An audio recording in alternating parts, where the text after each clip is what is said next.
कभी सोचा है कि हमारी धरती के ऊपर एक ऐसा अदृश्य कवच है जो हमें सूरज की सबसे खतरनाक किरणों से बचाता है। हम सब ने कहीं ना कहीं ओजोन परत का नाम तो सुना ही है ना। पर ये असल में है क्या, और हमारे लिए ये इतनी जरूरी क्यों है? चलिए आज इसी रहस्यमयी ढाल के बारे में थोड़ा और जानते हैं। तो सवाल ये उठता है कि पृथ्वी का ये सुरक्षा कवच आखिर है क्या? ये काम कैसे करता है और हमारे जिंदा रहने के लिए ये इतना इतना इंपॉर्टेंट क्यों है? इस पूरे विश्लेषण में हम इन्हीं सवालों की तह तक जाएंगे और समझेंगे कि ये जो अदृश्य परत है ना, वो हमारे ग्रह के लिए इतनी कीमती क्यों है। तो देखिए, आज हम इसे 4 हिस्सों में समझेंगे।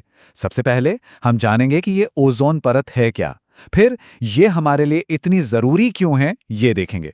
इसके बाद हम उस सबसे बड़े खतरे की बात करेंगे जिसने इसे लगभग खत्म ही कर दिया था। और आखिर में इसकी रिकवरी की जो कमाल की कहानी है ना, उसे भी जानेंगे। तो चलिए शुरू करते हैं सबसे पहले सवाल से। आखिर ये ओजोन परत है क्या? इसे अक्सर पृथ्वी का नेचुरल सनस्क्रीन भी कहा जाता है। बड़ा दिलचस्प नाम है ना? आइए देखते हैं कि ये नाम इसे क्यों मिला। अगर बिल्कुल आसान भाषा में समझें तो ओजोन परत हमारे वायुमंडल के ऊपरी हिस्से में, जिसे स्ट्रेटोस्फेयर कहते हैं, वहां ओजोन गैस की एक मोटी सी चादर है। और मजे की बात यह है कि ओजोन यानी O3 हमारी सांस लेने वाली ऑक्सीजन यानी O2 का ही एक अलग रूप है। इसका बस एक ही बहुत खास काम है, सूरज से आने वाली खतरनाक अल्ट्रावायलेट किरणों को सोख लेना, बिल्कुल एक स्पंज की तरह। और ये परत है कहाँ?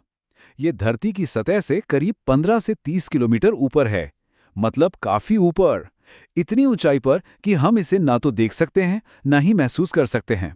लेकिन एक बात पक्की है, इसके सुरक्षा कवच के बिना धरती पर हमारी जिंदगी का अनुभव बिल्कुल अलग होता। और ये जानना भी बहुत जरूरी है कि हमारे पूरे वायुमंडल की कुल ओजोन का 91% से भी ज्यादा हिस्सा सिर्फ इसी एक पतली सी परत में है। और यही वजह है, यही हाई कॉन्सेंट्रेशन इसे सूरज की किरणों के खिलाफ एक जबरदस्त और शक्तिशाली ढाल बनाता है। ठीक है, तो अब हम ये तो समझ गए कि ओजोन परत क्या है और कहाँ है। अब आते हैं सबसे जरूरी सवाल पर। ये हमारे लिए, जिंदगी के लिए इतनी इंपॉर्टेंट क्यों है? देखिए, ये सिर्फ गैस की एक लेयर नहीं है, ये तो पृथ्वी पर मौजूद हर एक जीव की रक्षक है, एक तरह से गार्डियन है। इसकी अहमियत कई लेवल पर है। सबसे पहली और सीधी बात, ये हमें सूरज की खतरनाक यूवी किरणों से बचाती है, जिससे स्किन कैंसर जैसी बीमारियां नहीं होती। इसी सुरक्षा की वजह से तो करोड़ों सालों में धरती पर जिंदगी पनप सकी। और बात यहीं खत्म नहीं होती, ये हमारे ग्रह के क्लाइमेट को स्थिर रखने में भी मदद करती है। इसका असर वाकई में बहुत बड़ा है। इसे ऐसे समझिए, ये कोई बढ़ा चढ़ाकर कही गई बात बिल्कुल नहीं है, ये एक साइंटिफिक फैक्ट है। ओजोन परत के बिना सूरज की किरणें इतनी जानलेवा होती कि धरती पर जीवन का होना इम्पॉसिबल होता। बस इतना जरूरी है ये। लेकिन फिर कहानी में एक बड़ा मोड़ आया।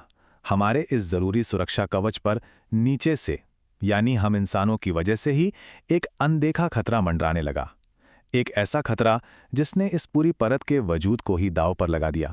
और यह खतरा था कुछ केमिकल्स से, जिन्हें क्लोरोफ्लोरोकार्बन या CFCs कहा जाता है। ये वही केमिकल्स थे जो हमारे स्प्रे कैन, फ्रिज और एयर कंडीशनर जैसी रोजमर्रा की चीजों में इस्तेमाल होते थे। किसी को उस वक्त जरा भी अंदाजा नहीं था कि इनका सिर्फ एक मॉलिक्यूल हवा में जाकर हजारों ओजोन मॉलिक्यूल्स को तबाह कर सकता है।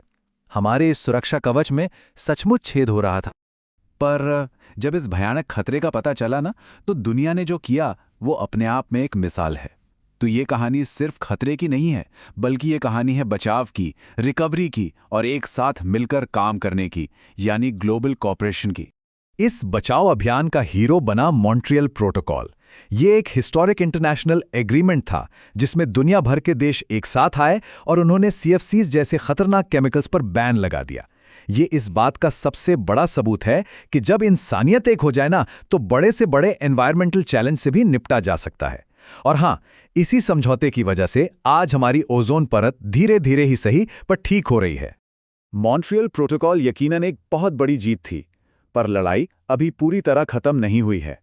और ये हमें एक बहुत जरूरी सवाल के साथ छोड़ जाता है कि इस ओजोन परत को पूरी तरह से ठीक करने के लिए आगे और क्या कदम उठाए जा रहे हैं। ये एक ऐसी कहानी है जिस पर हम सभी को नजर रखनी चाहिए, क्योंकि ये हमें हमेशा याद दिलाती है कि हमारा ये ग्रह कितना नाजुक है और इसकी रक्षा करना हम सबकी एक साझी जिम्मेदारी है।